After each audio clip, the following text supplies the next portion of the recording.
Nous allons maintenant aller Tammuz. La lettre qui vient après, c'est le même. Comment arriver à ne plus errer?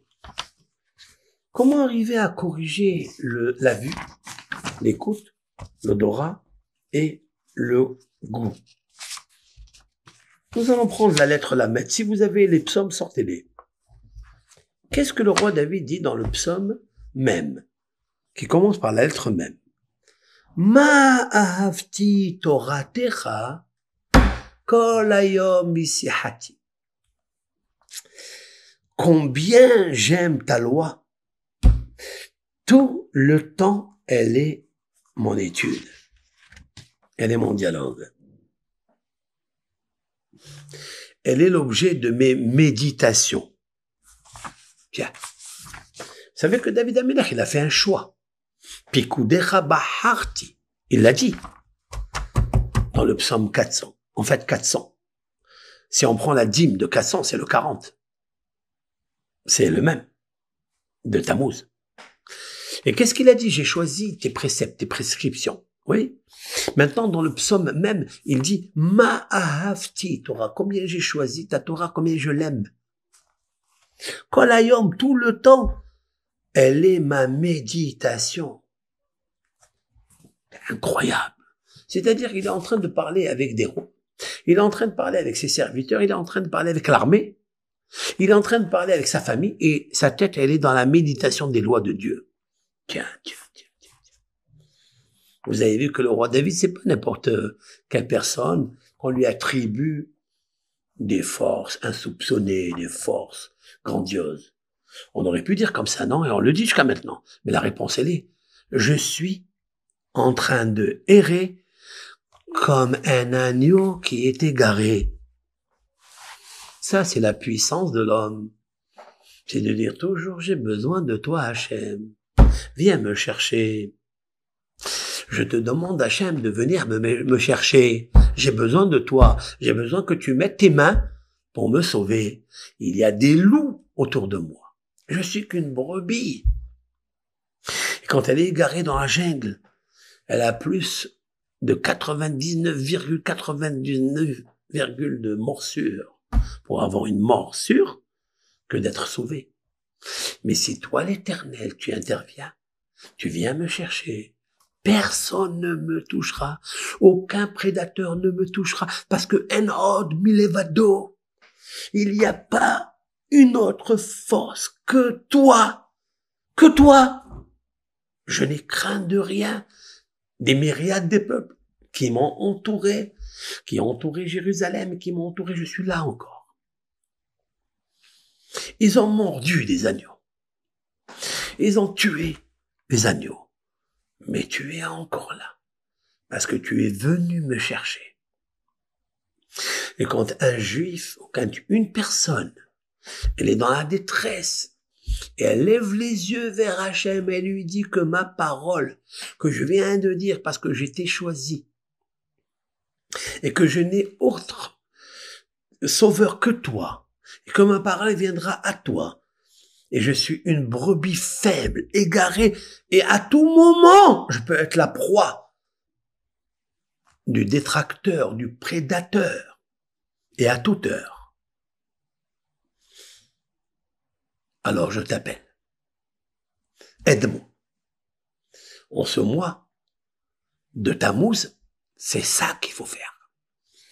Alors que Dieu, il te dit, tu sais, alors va voir la lettre même. La lettre même, c'est Ma ahavti toratecha. Combien j'aime ta Torah. Pourquoi la Torah? Qu'est-ce qu'elle a? Elle est véridique.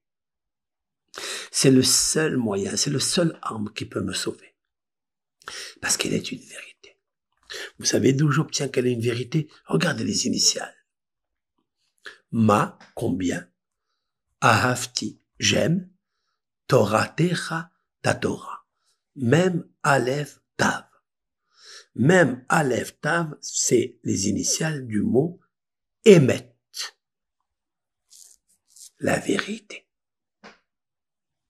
Quand je suis dans la vérité, alors je suis avec toi. Comment pourrais-je être dans la vérité Ma'ahavti toratecha kol hayom hi sihati. C'est toute la journée, elle est la méditation de tes préceptes. Verset 78. Alors, l'acrostiche, c'est le même. Il commence par, donc nous sommes dans le psaume très long, à 8 psaumes. Il y en a presque 22 psaumes, avec à chaque fois 8 versets. Et nous sommes dans le chiffre 97, pardon. Tzadek Zayin. Donc j'ai fini celui-ci. Je commence le 98. Mais oivai te hakemi. Donc c'est toujours les lettres mêmes, la lettre même qui va aller 8 fois. Comme la lettre Tav, elle est, on l'a dit 8 fois. Tikrav, Tavo, Tabana, Ta'an, Tehi, Ta'afti, Tehi, Nafshi, Ta'iti. Tav, Tav, Tav, Tav, Tav, Tav, Tav. À chaque fois, il a composé par cette lettre Tav qui veut dire Ra'ain, le mauvais œil, qui veut dire les 400 forces d'impureté et d'ennemis que nous avons autour de nous, à l'intérieur de nous et à l'extérieur de nous. J'ai affaibli ces 400 forces de Touma. Maintenant, je vais à la lettre même. Je vais dire 8 fois la lettre même. Et donc, qu'est-ce que je dis là? Maintenant, j'aime ta Torah, toute la journée, elle est ma méditation. Et là, dans le verset 98, il dit, mais oivai de mes ennemis, tehakemeni mitzvotecha. Qu'est-ce qu'il dit? Tes commandements me rendent plus sage que mes ennemis, car ils sont pour moi un bien inépuisable. Qu'est-ce que fait un ennemi? Il essaye d'épuiser, il essaye de fatiguer son adversaire. Le roi David, il a trouvé une astuce. Comment surmonter cet épuisement face à l'ennemi? Et il dit, ce sont tes commandements que j'aime.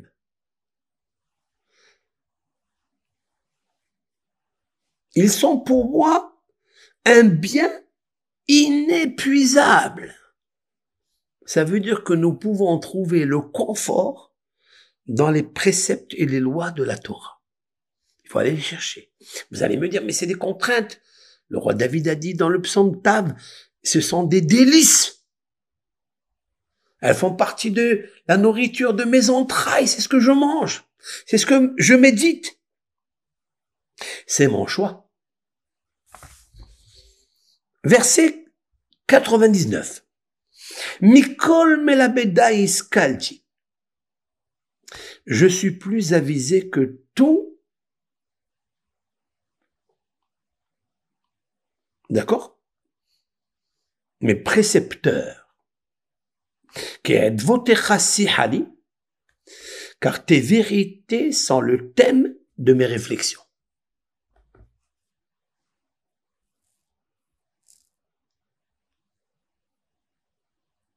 Le roi David, il dit, j'ai beaucoup de professeurs. J'ai beaucoup de donneurs de leçons. J'aime ça. Quand j'ai beaucoup de gens de qui je vais apprendre la sagesse, ils deviennent mes enseignants, mes précepteurs, pas mes persécuteurs. En haut, il a parlé des persécuteurs, mais les persécuteurs, ils sont annihilés et effacés par les percepteurs, par les professeurs.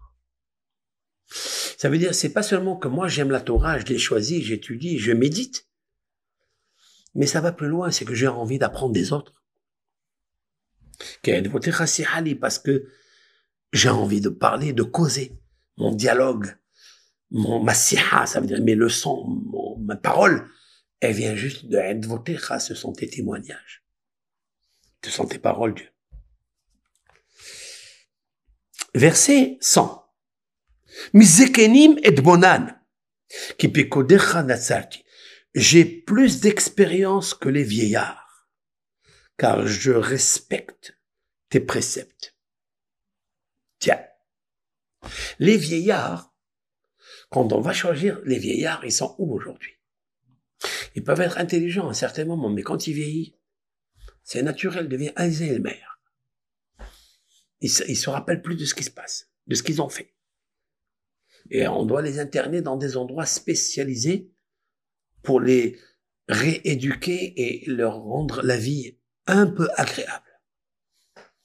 On fait tous des mimétismes, on fait des jeux, on fait des rires, on leur montre des films pour qu'ils puissent se rappeler. Parce que la mémoire, c'est le capital de la vie. On perd la mémoire, c'est fini. Le roi David a dit dans le psaume, Tav, je suis un agneau qui est perdu et qui erre. Viens me chercher. Pourquoi? Par quelle force je peux te dire une chose pareille? Viens me chercher, tu demandes à Dieu de venir te chercher? Il dit oui. Pourquoi? Ki mitzvotecha lo shachati. Parce que tes lois et tes commandements, je n'ai pas oublié. Ça veut dire que le fait d'avoir la mémoire, de ne pas oublier les préceptes de Dieu, tu es avec moi. Déjà, tu es venu me chercher. Et là, hein, le roi David, dans le mot Torah, il aime la Torah dans la joie, et elle guérit la mémoire. Je suis plus ancien et plus sage que les vieillards. Parce que les vieillards, ils oublient. Mais ta Torah, c'est elle qui me donne la force de ne pas oublier. Très puissant ce qu'il dit là. Du fait que j'ai observé tes commandements, alors je suis plus sage que les vieillards. Parce que celui qui étudie, toujours il s'assagit.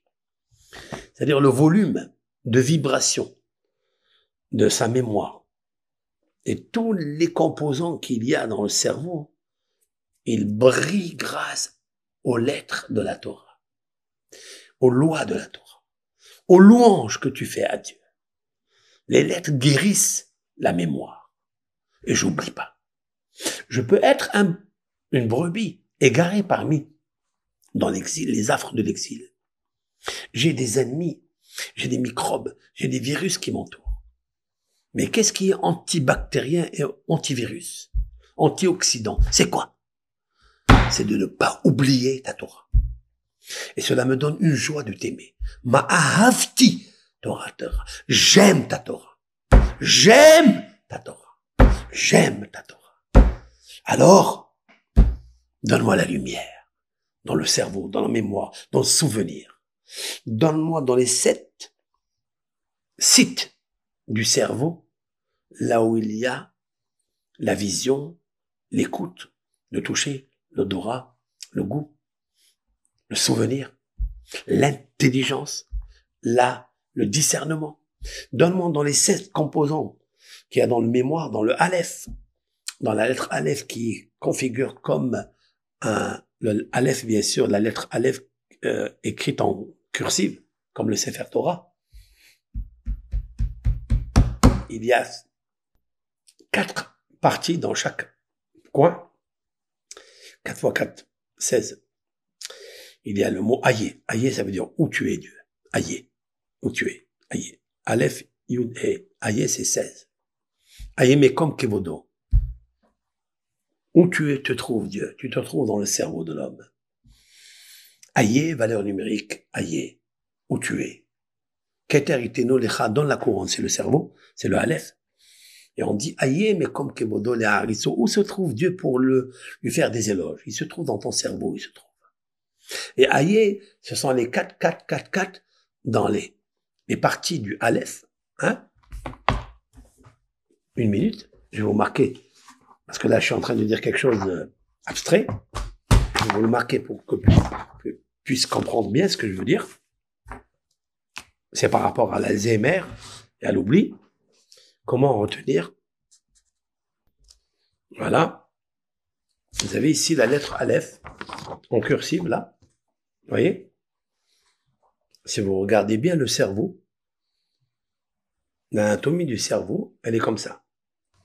Il est un petit peu comme la noix. Comme le cerveau, la chair de la noix. D'accord? C'est pour ça qu'il faut jamais noyer son cerveau. Il faut pas que l'inondation arrive au cerveau. Alzheimer. Elle crée une interconnexion, un court-circuit. Et là, vous avez ici 4 parties. Vous avez 1, 2, 3. Il y a ici 1, 2, 3 et 4. Là aussi, normalement, c'est un vave, écrit comme ça.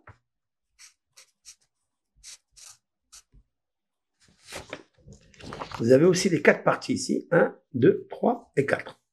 1, 2, 3 et 4. 1, 2, 3, 4. Il y a 4, 4, 16. C'est un 4-4 spécial, celui-là. C'est le cerveau. Il faut qu'il se maintienne. Comment il se maintient? C'est en augmentant la joie et l'amour. Le roi David, il donne le code, il dit dans ce psaume, Ma ahavti Torater. Combien j'aime ta Torah. C'est la lettre même. Je reviendrai avec un résumé sur ça. Et donc il dit, je suis plus sage que les vieillards. Pourquoi? Parce que j'ai observé tes lois.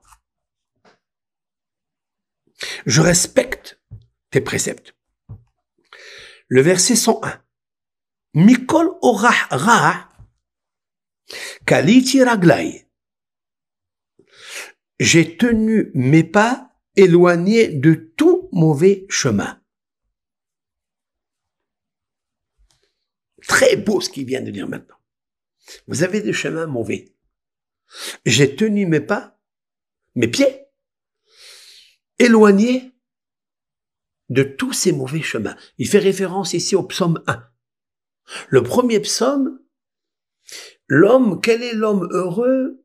C'est celui qui ne marche pas avec le conseil des méchants. Il n'a pas siégé à côté d'eux, il s'est pas tenu debout, il s'est éloigné d'eux. C'est ce qu'il dit, David, il dit, j'aime ta Torah parce que je suis pas avec les méchants. Parce que mes pieds restent dans la salle d'études, je ne fais que méditer de ce que tu es, Hachem. Je suis dans les maisons des prières. Les ma'an eshmor devarecha. Pourquoi je vais pas dans des endroits, des chemins tortueux, des chemins dévoyants, des chemins abîmés? Parce que je veux accomplir ta Torah. Si je sors de là, il y a un mauvais penchant qui va venir m'amener je ne sais où. Verset 102.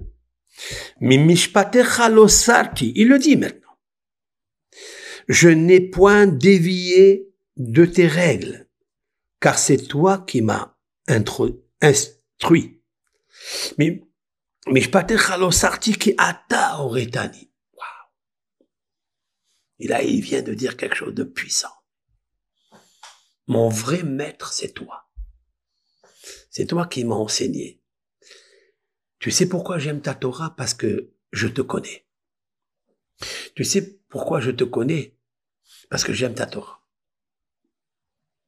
Et le fait que j'aime aussi quelque chose d'autre, c'est d'aller dans des chemins mauvais.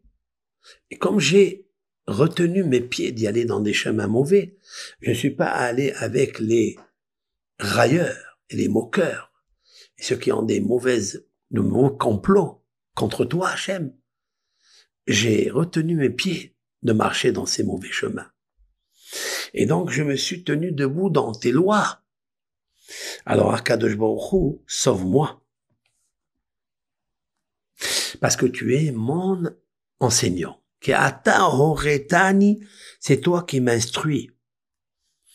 C'est beau, ça. Vous savez pourquoi un homme, il apprend pas des autres? C'est difficile d'écouter peut-être quelqu'un qui parle ou quelqu'un qui lui conseille, même s'il est plus petit que lui. C'est parce qu'il sait pas que Dieu, c'est lui qui a enseigné. S'il savait que c'est l'instituteur et Dieu, il aurait accepté les paroles de tout le monde, même d'un plus petit. D'ailleurs, nos sages, ils l'ont dit dans un des textes du Talmud, Kabel et Emet Mipish et Amaro. J'explique. Reçois la vérité de la bouche qu'il a dite. Mais peu importe la bouche. Qu'elle soit grande, qu'elle soit petite, qu'elle soit un homme, qu'elle soit une femme, qu'elle soit un juif, qu'elle soit un non-juif, qu'elle soit un esclave ou une servante.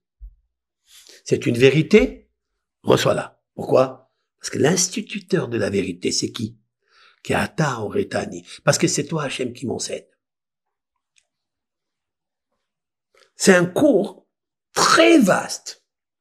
C'est un psaume qui coiffe, qui couvre, qui balaye un esprit de pureté tellement grand qui, grâce à ça, nous pouvons changer l'application du subconscient vieillot. Le subconscient est vieux, faisant sortir tous les chiffons et les serpillères qu'il y a dedans. Le schmattes. On le voit les schmattes qu'il y a dedans. Comment? En lisant ce psaume. Je suis un agneau égaré. Oui, bien sûr. Tu es un agneau égaré parce que tu penses que tu es toujours agneau.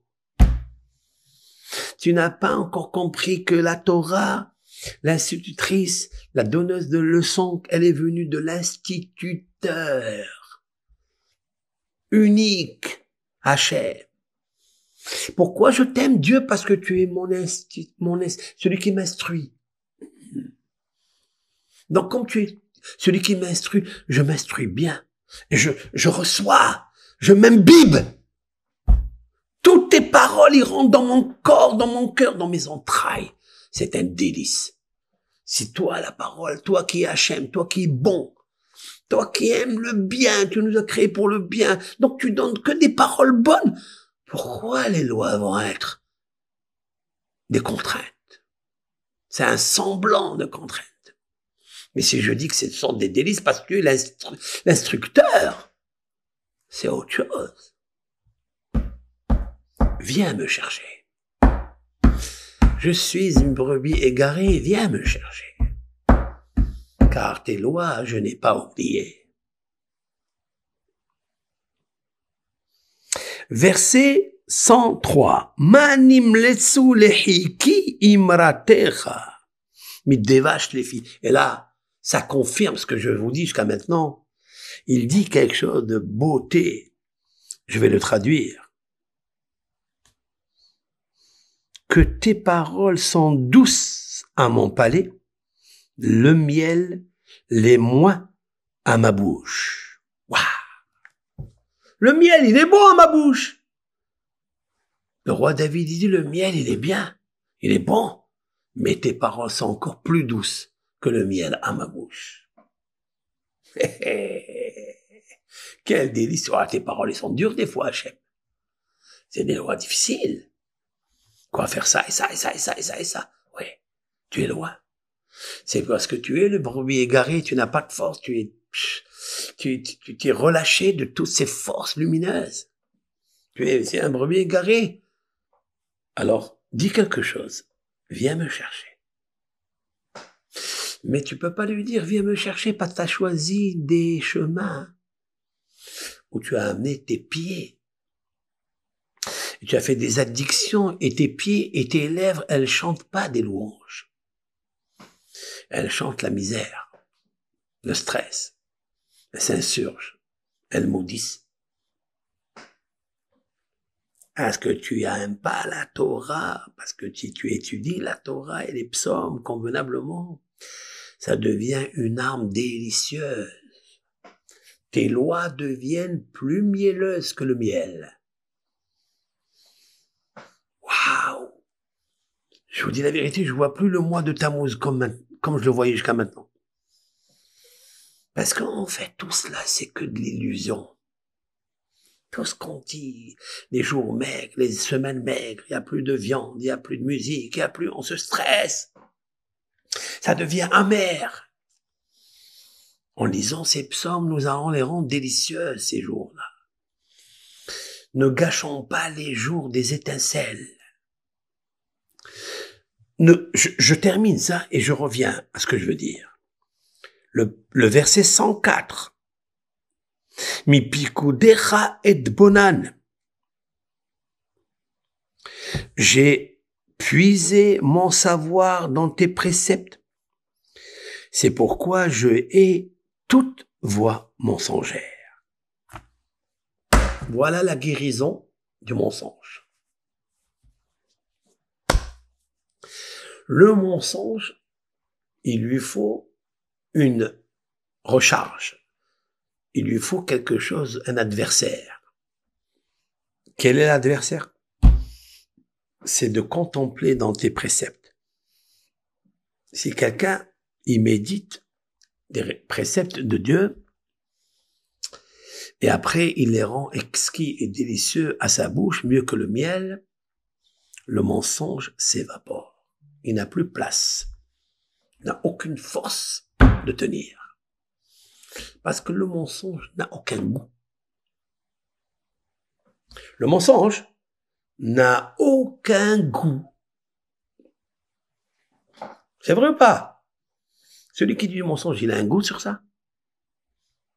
C'est du fiel. Ça, c'est la lettre même.